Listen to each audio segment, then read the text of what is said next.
দোস্তো আমি আজি ৰাস্তাৰ পৰা ভিডিঅ' আৰম্ভ কৰিছোঁ, আপোনালোকে একেলগে চাই থাকক। আজি বহুত দিনৰ মূৰত ৰ'দ দিছে, সেইকাৰণে অলপ ৰাস্তাত ওলালোঁ। আপোনালোকে চাই থাকক কেনে। আজি বাৰু ৰ'দ দিয়াৰ কাৰণে ৰাস্তা অলপ শুকাইছে, সেইকাৰণে ৰাস্তাত ওলালোঁ আৰু আমাৰ ইয়াত অলপ ৰাস্তাৰ পৰা ফুৰি আহোঁ। ভিডিঅ'টো চাই থাকক। এয়া চাওক, আমাৰ ৰাস্তাত পানী উঠিছিল, অলপমান ৰ'দ দিলাক, সেইকাৰণে পানীবিলাক শুকাব ধৰিছে। আমি ৰাস্তাৰে যাই আছোঁ, বহুত গৰম দিছে আজি, পুৰা গৰম। আমি ৰাস্তাৰ মাজত থিয় হৈ আছোঁ, ল'ৰাবিলাকে চাওক। সেই গাইছ, আৰু ল'ৰা আছিল আমাৰ লগত, ক'ত বা গেলাক পলাইছে গোটেইগিলা, চাওঁ ক'ত বা গেলাক। সেই দোস্তো, এই আমাৰ বাৰীৰ পিছফালে এখন পুখুৰী আছে, মাছ এৰিছে, আপোনালোকে চাই থাকক।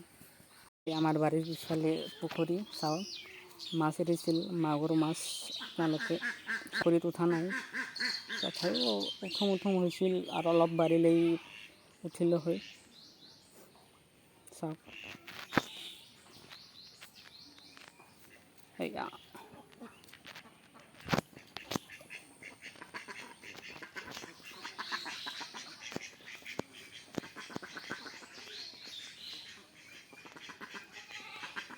সেই দোস্তো, আজি ভিডিঅ'টো সৰু আছিল, ইয়াতে সমাপ্ত কৰোঁ। আৰু ভাল লাগিলে লাইক, কমেণ্ট আৰু ছাবস্ক্ৰাইব কৰিব।